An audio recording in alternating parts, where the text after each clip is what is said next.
Bienvenue aux Petites Jasettes pédagogiques. J'accueille ce matin trois directrices d'un petit peu partout dans la province qui travaillent dans nos centres de petite enfance pour, encore une fois, parler de la réalité de la crise en petite enfance qui se passe en ce moment partout dans la province. Donc, j'accueille ce matin Christina, Nadine et Julie. Donc, merci énormément d'être là ce matin. Bonjour tout le monde, mon nom c'est Julie Marsh. Je suis la directrice générale d'une agence qui s'appelle Triangle Magique. Auparavant, CPTM, donc on vient de changer notre nom et notre logo. Pour mieux nous représenter, nous avons 14 centres dans la ville du Grand Sudbury. 8 sont des centres francophones et 6 sont des centres anglophones ou immersion, ainsi que 3 programmes On y va. Bonjour, mon nom est Nadine Ouellet-Scott. Je travaille pour le centre Le Cap, qui a 2 centres éducatifs dans la région d'Ottawa et aussi un programme ségrégué pour les enfants ayant un diagnostic du trouble de l'autisme. Et bonjour, je m'appelle Christina Clark. Je travaille à la Boîte à Soleil. Je suis la directrice adjointe. Nous opérons 6 garderies dans la région du Niagara, Welland, Niagara Falls, Sainte-Catherine et Port Colborne. Donc, vous êtes à la tête de tout ça. Et puis, notre thème aujourd'hui, c'est porter le poids. Parce que c'est comme ça, je vois votre rôle à titre de directrice dans le domaine, c'est vous porter vraiment le poids de tout ce qui se passe en ce moment. Donc, comme première conversation, j'aimerais qu'on se lance là-dedans. Qu'est-ce qu'elle ressemble votre réalité? Comment est-ce que vous vivez porter ce poids-là? Puis, qu'est-ce que vous voyez dans le domaine? Qu'est-ce qui se passe en ce moment? Quand j'ai entendu ton titre, qu'on porte le poids, la première idée qui m'est venue, puis habituellement, je suis une personne très positive, c'est le désespoir comme rôle, comme DG dans le secteur. C'est ce que je ressens souvent. Faut dire que le visage que je porte en avant des éducatrices et puis des superviseurs, c'est toujours un visage souriant avec plein d'espoir. Mais c'est vrai, quand je prends un moment de recul, je me sens désespérée parce que les solutions sont difficiles. On me dirait qu'on n'a pas de lumière au fond du tunnel. Comment naviguer tout ça? Comment est-ce que vous naviguez à avoir tous ces centres-là puis dans une pénurie de personnel? Pour nous, puis je vais regarder aux partenaires pour voir, je suis intéressée de voir qu'est-ce qui se passe dans le reste de la province. Mais pour nous, c'est vraiment alarmant, la surcharge de travail, les longues heures, de dire que parfois, on doit donner une note de service à nos parents disant que si on n'a pas le personnel, on doit fermer le programme pour la journée. Comme ça me dépasse qu'on est rendu à ce point-là où on doit décider de fermer un programme pour une journée ou 2 ou peut-être 5 ou 10, dépendant à cause de la pandémie. Mais vraiment, la main-d'œuvre, c'est quelque chose qui du jour en jour, tu croises les doigts et puis tu espères que tu vas pouvoir avoir le personnel. On a même des superviseurs qui sont en ratio. Moi, je me suis fait appeler pour aller travailler avec les poupons à un moment donné, comme faut faire qu'est-ce qu'il faut faire pour assurer qu'on a un service à la communauté. Il y a 2 points qu'elle a apportés qui me font réagir. Dans le sens qu'ils viennent me chercher personnellement quand elle parle de porter le masque. Puis de dire que ça va bien aller, on va y arriver, je suis là avec vous, puis tout ça.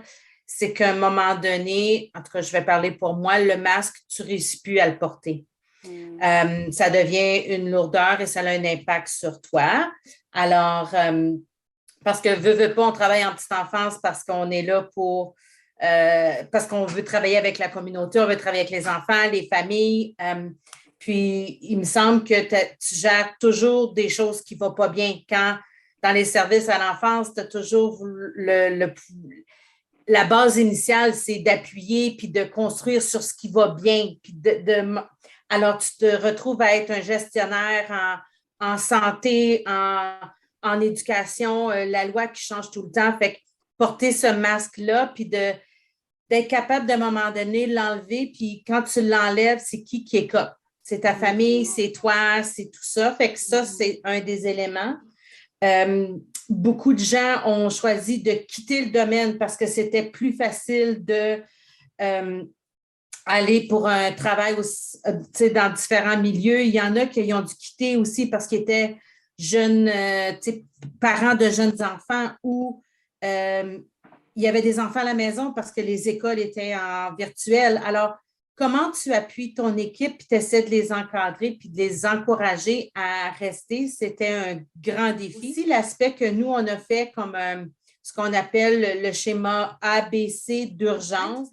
Alors, même notre directrice générale s'est s'assurer d'avoir la documentation nécessaire et ainsi de suite pour, OK, s'il nous manque du monde sur le plancher avant d'arrêter les services, à qui on peut aller? OK, la personne dans le département de finances, est-ce qu'elle peut venir? Est-ce qu'elle a son antécédent judiciaire? Est-ce qu'elle a son premier soin? Alors, on s'est rendu même à ça pour essayer d'offrir des services francophones à nos familles. On a vraiment cette lourdeur-là de toujours essayer de répondre aux besoins des enfants, des familles, de tes employés, de tes superviseurs, des exigences du ministère, des exigences des bureaux de santé. C'est un masque moins physique, mais aussi puissant. Où ce que toi aussi, vous avez à cacher vos émotions, à cacher ce qui se passe vraiment pour essayer d'être cette lumière-là pour vos équipes. Puis ça, c'est porter le poids. Ça, c'est porter le poids. Quand il faut cacher comment on se sent réellement puis qu'est-ce qui se passe réellement parce qu'on veut amener une lumière à nos équipes, ça, c'est porter un gros poids. Merci énormément de ton partage, Nadine. Parce que nous, au Niagara, on est petit, on est une grande présence francophone, on a encore 6 garderies dans la région, alors on a encore une bonne présence, mais quand on voit le taux de gens qui sont prêts à travailler, premièrement, et ensuite les gens qui sont prêts à travailler avec les enfants dans une garderie, très, très différents nombres. Et alors, quand on regarde aux employés, donc on voudrait embaucher, là, on doit regarder à la qualité des employés qu'on voudrait embaucher. On regarde quand on fait une entrevue, est-ce que c'est quelqu'un qui veut travailler avec les jeunes enfants ou est-ce que c'est quelqu'un qui veut un travail? Et puis, comme vous le savez, il y a besoin d'avoir une passion pour faire ce qu'on fait. Tu ne peux pas rentrer et embaucher quelqu'un qui est mère de famille. Sûrement, ça aide à être mère de famille, mais il y a sûrement autre choses qu'on a besoin pour travailler avec les enfants. Alors, qui augmente la frustration des éducatrices parce qu'ils se semblent ensuite sur le terrain qu'on embauche n'importe qui. Okay? Et puis, c'est l'impression que, il n'y a pas d'expérience, ils n'ont pas de passion, c'est juste une job. On commence à voir le fruit de notre travail et puis les gens qu'on a embauchés dernièrement avec la passion, qui commencent à vouloir faire leurs études, grâce à la FCO et la Cité qui ont fait ce partenariat, on a pu faire qualifier 8 de nos employés déjà avec le programme. Alors, la pandémie a amené un problème et puis avec la communauté qui se sont démontrés puis ils ont été créatifs à offrir des programmes. De notre perspective, ça nous a aussi aidés. Déjà, en tant que gestionnaire, avant la pandémie, tu te trouvais, je connais aucune gestionnaire qui travaille son 40 heures semaine. 40 heures semaine, pour nous, on est en vacances. Alors, mais là, avec... comme que Christina disait, les annonces du ministère, les suivis à faire rapidement, tu te retrouves à travailler des heures incroyables pour essayer de répondre aux exigences rapidement, te revirer sur laisse faire le 30 sous de la belle expression, mais là, tu es rendu sur un 10 sous, puis le 10 sous, il est même trop gros parce que tu ne peux pas te retourner là-dessus. Alors, ça c'est un défi. Déjà, avec comme disait Christina, avec des employés qui se sentent dévalorisés par la société. L'épuisement passionate fatigue, l'épuisement par empathie, je pense que les directions, les supervisions le vivent parce que on veut tellement voir, on a ce qu'il y a de plus précieux dans la société entre les mains, qui est la petite enfance, qui est les enfants. Donc, comment est-ce qu'on peut garantir, puis est-ce qu'on peut même garantir un service en français de qualité à ce point-ci? Ou est-ce que c'est devenu secondaire? Donc, je ne sais pas, je vous lance la question. C'est-tu devenu un peu secondaire, ça? Parce que comment le faire? C'est vraiment une bonne question. D'après nous, c'est encore la raison pourquoi qu'on est là, la raison pourquoi que notre service, on la considère un service spécialisé. Et puis, on est en train d'avoir beaucoup de conversations avec les employés car on est en train de voir beaucoup de familles anglophones qui sont en train d'accéder à nos services et que ça devient très, très facile aux éducatrices d'utiliser leur anglais plus que leur français à cause que c'est la langue dont l'enfant est en train de communiquer avec l'éducatrice. Puis, on est en train de voir que beaucoup de nos enfants sont en train de choisir l'anglais comme la langue de communication. Mm-hmm. Mais puis, je peux m'imaginer qu'avec le masque, avec toutes les restrictions qui sont en place, c'est devenu encore plus difficile d'apprendre une langue qui est déjà difficile à apprendre. Donc, tu arrives, tu as déjà parlé en français, anglais, l'anglais me vient plus facilement. Là, je n'ai pas l'appui nécessaire pour continuer à apprendre mon français. Ça fait que je vais me pencher plus sur l'anglais. Là, c'est une balle de neige, là. Ça déboule. Avec le fait que la plupart de nos enfants qui sont dans nos services de garde à ce moment sont des bébés de pandémie, l'exposition a été très minime. Et puis, ils ont beaucoup de difficultés de langage, beaucoup de retard en termes d'orthophonie, en termes de les syllabes, de vraiment comment bien s'exprimer. Il y a beaucoup de retard de ce qu'on est en train de voir. Wow. Quand tu viens pour faire l'embauche, tu embauches quelqu'un qui n'a peut-être pas les qualifications que tu aimerais au niveau peut-être de la langue, au niveau de connaissances. Alors, il faut que tu formes ces personnes-là au niveau de la francophonie, que tu les formes au niveau d'avoir de la formation supplémentaire pour qu'éventuellement ils aient leur diplôme. Alors, ça aussi, c'est un poids de plus à porter au niveau de l'organisme. Des couches puis des couches, là, parce que les finances, c'est un enjeu incroyable, surtout les premiers mois de l'année, parce que souvent, les subventions qui nous sont offertes, les octrois, tout ça, ça termine à la fin de l'année. Puis là, on n'entend rien, donc on croise les doigts encore pour espérer qu'on ne va pas avoir des gros déficits comme on a planifié dans un budget ébauche. Puis ensuite, il y a aussi, quand je reviens à la langue française et puis le recrutement, pour nous, ce qui arrive, c'est pendant la pandémie, tout de suite, on fonctionne à une capacité de 40%. Pré-pandémie, 80 à 100%. Donc, avec le même nombre d'employés. Donc, quand on regarde vraiment au ratio de revenus et de dépenses, ça fait dur.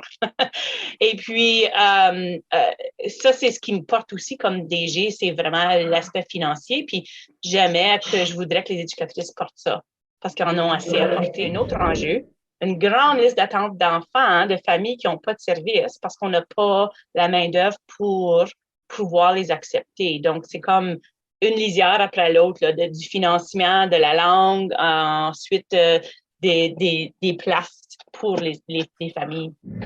Nous, on voit une grosse augmentation avec les enfants avec les besoins spéciaux. C'est une pandémie à part. J'en ai jamais vu le nombre d'enfants de 3 ans diagnostiqués avec de l'autisme. Comme d'après moi, j'ai jamais vu ça. D'habitude, c'est comme on voit que l'enfant a besoin du support de surplus, mais déjà à 2 ans, 2 ans et demi, là, les enfants sont en train de démontrer des gros comportements. Moi, ce qui m'inquiète, c'est une fois qu'on redevient à 100%, ces équipes-là qui ont maintenu le cap, mais à un moment donné, eux aussi vont s'épuiser. Puis quand on va revenir à la réalité, puis que là, le stress va comme tomber, est-ce qu'eux vont comme vraiment tomber? Les congés de maladie sont aussi quelque chose que j'ai jamais vu. Mais c'est choisir entre leur passion comme profession et leur famille et leur bien-être.